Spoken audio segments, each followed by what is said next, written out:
திருமூலர் இறைவனை கண்டுணர்றதுக்கான ரகசியத்தை சொல்லியிருக்காரு.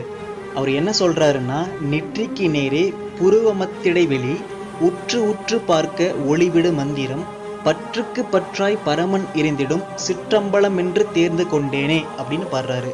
இந்த பரமன் இருக்கிற இடம் எதுன்னா, சிற்றம்பலமாகிய உச்சி வெளியில் இருக்கிற சகசிரா தலத்துல தான் இறைவன் இருக்கிறாரு.